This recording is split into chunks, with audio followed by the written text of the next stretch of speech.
You know, Vicky, it's funny. I really feel good. I am asymptomatic according to the tests, which means that I'm positive but showing no symptoms. The only thing that I'm showing is a lack of taste. I've lost a bit of lack of taste. It keeps going and coming back. But all the other symptoms, zero. And this is the thing with this virus, Vicky. It attacks the bodies differently, depending on individuals. So you may think you have it. The minute you get any one of the symptoms, that's why you should get tested. So, I feel great. I've been in self-isolation. My family, thank God, my wife and son, they're negative, which is really good. So it's just if you ask me, how did I think I got it? Look, it probably happened in the radio station because someone at Citizen was tested positive, and they were asked, "Who were you in the presence of?" And he named several people. I was among them.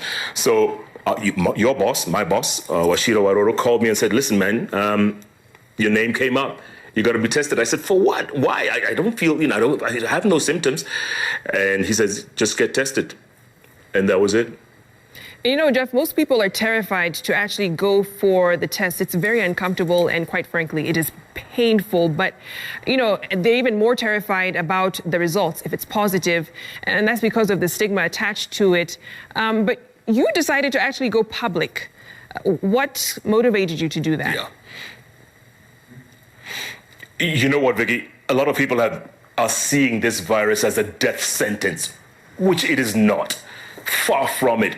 A lot more people survive than die. You've seen the statistics. We are quick to look at, X amount of people tested positive, X amount of people dead. We hardly look at the amount of people who survive. So people out there are scared to death, literally, that once they test positive, everyone will think that they're dying, which is not the case.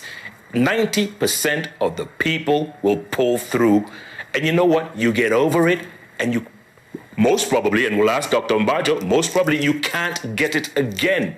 So that's why I went public, because I said, you know what? Let's demystify this whole thing. Let's put a face to it. And this, if it has to be me, hey, why not? Right. And what's the reaction been, since you shared? Oh my God.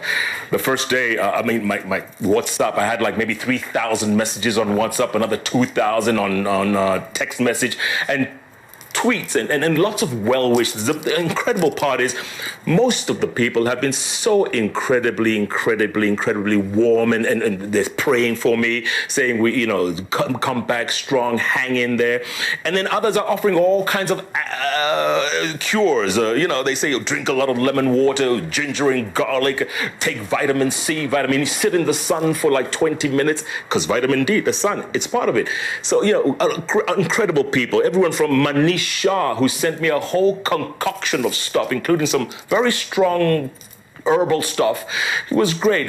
Professor Githam Wigai called and said, "Listen, man, hang in there. We got you, bro." We got the Attorney General now, Kihara Kariuki, also called. Francis Atwal. So many Kenyans from all walks of life, from here to America, Australia, the UK, around the world, have been really wishing me well. And I appreciate that. I really do. It really feels comforting to know that at least, it's not a death sentence. We will pull through. No, absolutely. And you're changing that perception and face of it, really.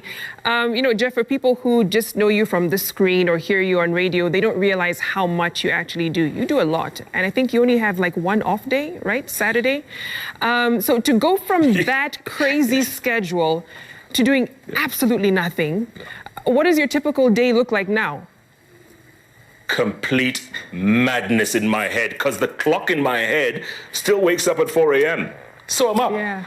I'm walking around the house now. I'm walking around, waiting till 6. Oh, the show has started, and I'm walking around. I can't go back to bed. And now till 10 o'clock, my mind is programmed to radio. After that, I start cooling down. So now what do? Watch a lot of Netflix. I take walks around the compound. Now I'm walking a lot, so I'm feeling kind of fit. And of course, you got to hydrate. It's very important, Vicky, during this period. Hydrate a lot. In fact, the concoction that everyone's talking about, lemon water with garlic and a little ginger, it's pretty good. I can't taste anything because my taste is good. But but they say this is really good for you, and I'm taking it like 4 or 5 times a day. Of course, saying earlier, vitamin C, very important. Zinc, some people say, and we'll ask Dr. Mbajo. You know, it's been crazy trying to adjust, but I know I will be back on. It's just a temporary period. I will be back on, and sooner than you think, probably. You know, Jeff, just before we bring in Dr. Lois Ombajo, a lot of people out there have been saying, you know, I haven't seen anyone that I know who has the disease. Is it real? I mean, now that you've gotten it, you tested positive, has it changed your perspective on it at all? Absolutely, and that's a great question, Vicky. Yes, it is real. Make no doubt about it. This thing is real, and as C.S. Mutaika always says, if you treat it normally, it will treat you abnormally. So don't take this lightly. You know, yes, you may feel a slight cold or a slight headache or a bit of diarrhea, here and there, but treat it seriously, because this thing is no joke. And a lot of people are walking out there, they probably have it, they're in denial, or they think it's gonna go away. If you can, get tested. Get tested early, so that number 1, you save yourself. Number 2, you save those around you. All right.